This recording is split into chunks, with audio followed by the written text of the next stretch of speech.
Hey guys, hello everyone. Today we're going to break down Polymarket. The topic is actually very interesting. It's currently trending, but a lot of people come here and play like it's a casino, and then they're surprised when their money disappears. But in reality, it's just a probability exchange. Here, instead of trading charts, we're trading event outcomes. For example, there's a question: will Bitcoin pump to 100,000 by the end of the month? You have two options, yes or no. Each option is a share that costs anywhere from 1 to 99 cents. If your prediction is correct, the platform buys back these shares from you at $1 each.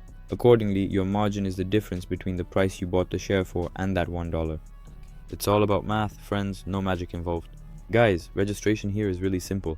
I don't even think I need to focus on this since you can register using a regular Google email. You just click the registration button, enter your email, and the platform will automatically create a wallet for you. But when it comes to making a deposit, beginners often get confused.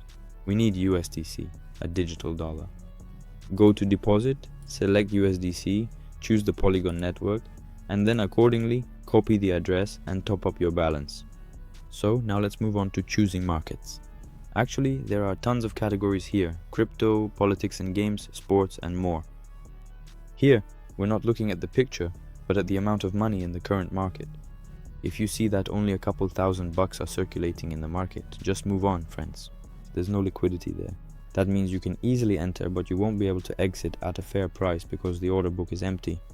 I recommend looking at markets with a volume of 100,000 and above. There's always movement there, and you can sell your shares at any moment if you change your mind and decide to lock in your profit early. We look at the volume right here.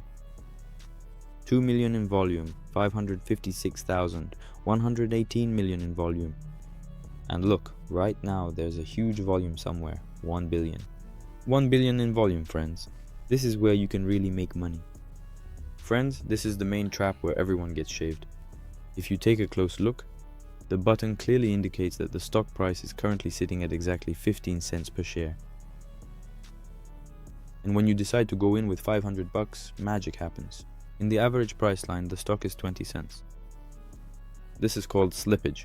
With your volume, you simply buy up all the cheap orders in the order book and end up taking what's left at a higher price. As a result, you haven't even opened the trade yet, but you're already down 5%. Always check the average price before you hit the buy button. If it's very different from the market price, it means the market is too small for your volume. Friends, also, when you buy a position, shares appear in your portfolio, that is, your stakes. It's not necessary to wait until the end of the event at all. If you bought yes at 30 cents and an hour later news comes out in your favor and the price jumps, say to 60, that's it, you can lock in your profit. You press the sell button and take your gains. Let's take a simple example. That's it, I closed my trade and made a little profit. I didn't wait for any news events or anything like that, I just showed you a simple example of how this can be done. The most important thing you need to remember is that Polymarket is not a set-it-and-forget-it platform, it's full-fledged trading. So here you're trading probabilities, and the higher it is, the more expensive your share becomes. The math here is simple: $1 minus your purchase price multiplied by the number of shares. And that's basically our main rule, is that we don't get into markets without volume and always keep an eye on the average price. In the next video, we'll break down how to read market rules, because there are often hidden pitfalls there that the platform uses to catch the inattentive. Subscribe and we'll keep figuring things out together.